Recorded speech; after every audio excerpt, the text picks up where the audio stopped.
Hello, everyone. It's Steve with Aptera Owners Club. There was an interesting question asked in the Q&A period of the live webinar last week um, about devaluing the dollar. And there's an interesting story behind it. And I wanted to kind of talk to you guys about it because I think that the story is really kind of fun. But here's the question. Okay, How's how it will go? the inevitable devaluation of the U.S. dollar affect Aptera's procurement? Okay, the the dollar is not inevitably going to be devalued. There's a lot of financial doom porn going out there about de-dollarization, but that's just what gets clicks in the news. Like, we've lived, or I've lived, and we've done business all around the world. Lived in different countries, and there's fundamental things in the American economy that encourage people to continue to want to invest in the American economy and use dollars. The equal application of the rule of law, property protection rights. We take those things for granted here, but in many countries, they're non-existent. And so there's always going to be a place for dollars. Don't believe all of that stuff. It does get clicks, and there's big macro things happening, but the dollar's not going away or being devalued, I think, anytime soon. Okay, so de-dollarization or devaluation of the dollar. What are they talking about? Okay, so this is the current state of the world's foreign exchange reserves. So the dollar is what's known as the global reserve currency. It's the de facto currency that most global trade is performed in the world right now. And if you look, this is from IMF's macroeconomic financial data for Q4 of 2022. If you look at this, the dollar is 58% of global reserves. Next highest reserved currency is the euro at 20%. Next is, looks like the Japanese yen at 5.5, and then the British pound sterling at 4.9, and then the next is the Chinese renminbi at 2.69. So you can see that the dollar is the dominant share of the global reserve, and most international trade is done in dollars. Even if the United States is not involved, like if Brazil is doing trade with Venezuela, they're going to do it in dollars. Or if Korea is going to do trade with Japan, they're probably going to do it in dollars. And how did that come to be is a pretty fascinating story, actually. All right, so let's go back to the history of kind of the dollar and currency in the world. So back in the 1700s, when we first started minting uh, currency, America was on a bimetallic standard. That means that currency was exchangeable for silver or gold. And then eventually, when the value of silver steadily declined and there was more silver out there, it pushed gold out of circulation because gold was more valuable. So people don't like to use things that are more valuable as currency. They'll use the baser currency. That's something called Gresham's law, where bad money will overtake good money, will displace good money. And so then they remedied it through the Coinage Act of 1834, and basically they pushed the ratio of silver to gold valuation to 16 to 1, which overvalued gold. At that point, silver became the quote better metal, and U.S. became essentially a gold standard. The currency was based on gold because people were no longer using silver at that point. So U.S. became a de facto gold standard by the late 1800s, but not a true gold standard, kind of a de facto gold standard. By that time, other countries started stockpiling gold, and by the late 1800s, most of the developed economies in the world were on a gold standard. And that made things very easy because when everyone's on the gold standard, you can kind of use gold value as the exchange rate. But then World War I happened, there was a lot of debt and inflation and things like that, and the gold standard could not stick in the post-war period, and people fell out of the gold standard. And then people were trying to uh, basically get a run on their national banks and get the gold out because they didn't trust their currency. And so in order to protect their gold standards, these countries increased their interest rates so that people could be enticed to hold currency because you could gain interest on their currency, but that just made things worse. And pretty soon, many of the countries had to leave the gold standard, and only two countries had large gold reserves left, which were the US and France. And then in 1934, okay, so this is very interesting. This is where the kind of the fun stuff starts. So in 1934, they skipped to 1934 in this article, but actually they're skipping in 1933. There was something called Executive Order 6102, and that was signed by FDR, and he basically made personal um, ownership of gold illegal. He said that everyone who had gold had to turn it in, and they would pay you out at $20.67 per ounce of gold. So I think it's in here. Oh, here we go, right here. So you could exchange it for $20. So every ounce of gold, the Federal Reserve would pay you $20.67, or the equivalent of $433 in 2021 dollars per ounce. And if you did not do that, you were subject to a fine of, I think, $10,000. Yeah, or 10 years in imprisonment, or both. So basically, pretty crazy that the president could sign an executive order like this, but that's indeed what happened in 1933. And in fact, right before he did that, Herbert Hoover said this to FDR. He said, "We have gold because we cannot trust governments," which is kind of funny because right after Herbert Hoover told him that, that's when he signed this executive order, basically making private gold ownership illegal. And then the next year, we passed a law called the U.S. Gold Reserve Act. And what that did is it changed the price of gold from $20.67 an ounce to $35 an ounce, which would make you think it made gold more valuable. But what it actually did is just devalue the dollar. And it devalued the dollar, which increased the money supply, which is what they wanted to do. They wanted to increase the money supply to try to dig people out of the Great Depression. And that's kind of an economics argument. We're not going to get into that. This is just history. So that's what they did. And what that did is, by increasing the price of gold, what that did is that incentivized people to mine more gold, and incentivized people to turn it into the U.S. for dollars, because we were valuing gold for a lot of dollars. And essentially, over time, the gold reserves of the U.S. Treasury increased dramatically, to the point that I that around the late 1940s, America held about 70% of the entire world's gold reserves. So we controlled almost all the gold in the world. Okay, so that's where we're at by the late 1930s, 1940s. Essentially, America was on a gold standard at $35 an ounce, per ounce of gold, and we controlled almost all the gold in the world. And at that point, what happened was something called the Bretton Woods Conference, and so that was held in Mount Washington Hotel in New Hampshire. This is a hotel, and you can go here. It's still a functioning hotel, and you can go stay there yourself. I think it's part of the Omni Hotels group. And at that time, about 700 delegates from 44 nations, allied nations, they traveled there because they realized, so this was during World War II, and they realized that international trade was good for preventing future global conflicts, because generally when people trade with each other, they tend not to go to war with each other. And also, they realized that the Treaty of Versailles, that put so many uh,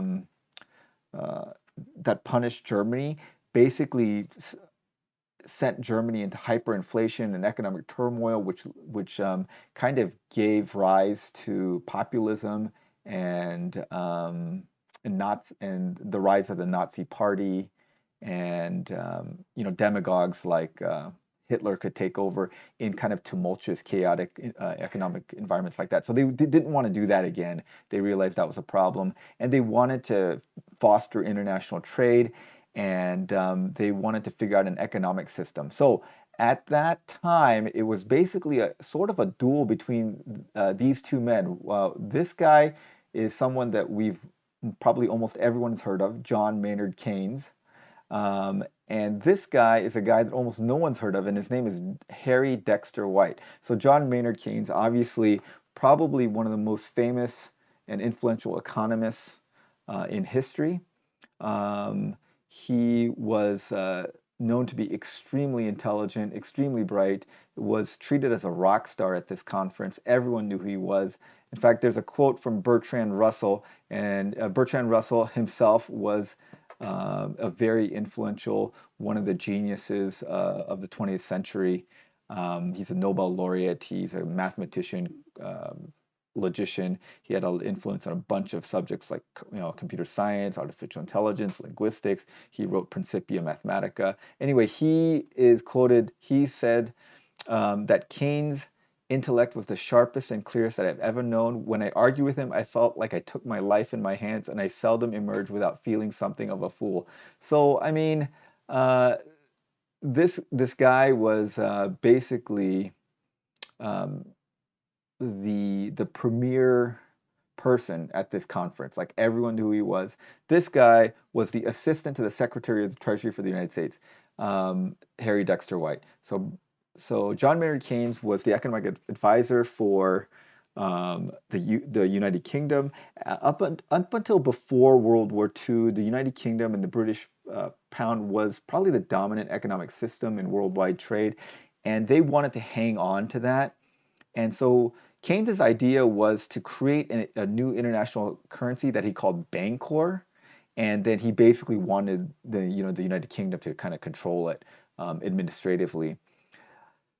And of course, Harry Dexter White wanted the dollar to become the international currency, but he didn't really have that much power to do that. And it was kind of funny and sneaky the way he did it. What he did was he deliberately inserted into the IMF drafts a very benign phrase where he kept saying gold and gold convertible exchange. So he didn't say US dollars, he just said gold and gold convertible exchange. At that point, one of the people from the India delegation, concerned about the convertibility of rubles, asked the U.S. delegation to give a precise definition of what do you mean when you say gold and gold convertible exchange? And at that time, of course, India had broken off from the UK and was kind of rising in global influence, and they didn't really want Great Britain to have the power over this international trade. And so what's funny is at that time when he asked for that, Harry Dexter White kind of remained quiet, and he let one of the British delegation say, why don't we propose that we say payment of official gold and subscriptions should be expressed in official holdings of gold and US dollars? Because at that time, there was only one currency that had enough gold to back it up, and that was the US dollar. The US dollar, we controlled 70% of the world's gold reserves, and we had pegged it at $35 per ounce. And so that was kind of the only gold backed currency at that time. And at the end of the Bretton Woods conference, the US dollar became the global reserve currency and the currency of all international trade. And this has given the U.S. a lot of influence. So this is a kind of a paper from the Congressional Research Service, and they're talking about how today central banks hold about 60% of their foreign reserves in dollars. So it's closer to like 56 now in Q4. And the reason that that's that's good is, for some of the reasons that Steve Fambro mentioned, that there's rule of law and respect for private ownership, that kind of stuff. And that's partially true, but the other reasons are because of the major reason is because of the Bretton Woods Conference. It is the de facto standards. America also has a very deep capital markets, and we have treasury bills that are easily tradable. And we are a global superpower, so we have a lot of political clout, and our economy is huge. So for all those reasons, on top of the rule of law and a stable government, the dollar is kind of is thought to be a safe currency by other countries. However, recently the U.S. has weaponized the dollar. Um, uh, like we can, because the dollar is used um, in international trade, if we limit someone's access to the dollar, we can cut them out of a lot of international trade, and that's what we did to Russia. So we've hit Russia with a bunch of sanctions because they invaded Ukraine, and that's really hurt them. And countries realize, hey, you know what? The U.S. can sanction us whenever they want, and so maybe we don't want to be just so dependent on the dollar. So what Russia is doing a lot of trade with China in rupees or in renminbi, and kind of cutting the dollar out of it. So there are reasons for other countries to kind of want to get away from the dollar because it removes some political power from the United States. But it is the de facto standard, so it's very hard to move out of it. And there's many reasons that people don't want to move to other options. Like people don't really want to move to the Chinese renminbi, even though China would like them to, because people don't trust China's government essentially, and and then they don't want to move to the euro because the euro's had its own issues with some of the euro union going countries defaulting on their obligations and things like that. So the euro is thought to be not that stable economically, although the people feel like they're pretty stable politically. So that's why the euro is kind of the second most reserved currency. But yeah, people don't like the sanctions, but I think most countries realize that the sanctions are being used somewhat fairly. They feel like the that Russia did a fairly um, significant thing that deserves sanctioning, and so they don't feel like America's use of the sanctions has been um, kind of capricious. So I think there is for the reasons that there isn't a good alternative, and most people feel like the U.S. hasn't weaponized it, willy-nilly. Anyways, that has given us the situation that we're in now. And eventually, we did move out of the gold standard, and that was under Nixon in 1971. Up until 1971, we were still pegging the dollar at $35 per ounce. But at that time, U.S. the economy had grown and the monetary supply had grown, and we had done a lot of military spending and foreign investments, and there was a lot of dollars outside the US, and we realized that we did not have enough gold reserves to if the other countries demanded gold in exchange for the dollars that they were holding. And Kennedy and Johnson tried to do a series of measures to retain the gold standard and sustain the Bretton Woods Accord, but nothing worked because people fundamentally understood that there was not enough gold in the world um, to convert all the dollars back into gold. So at some point, the government would have to devalue it. So there was runs on the dollar, and essentially this forced Nixon to act. And in 1971, we've been off the dollar standard, the gold standard, and the dollar has been basically a fiat currency since then. As is, I think, almost every currency in the world is fiat currency.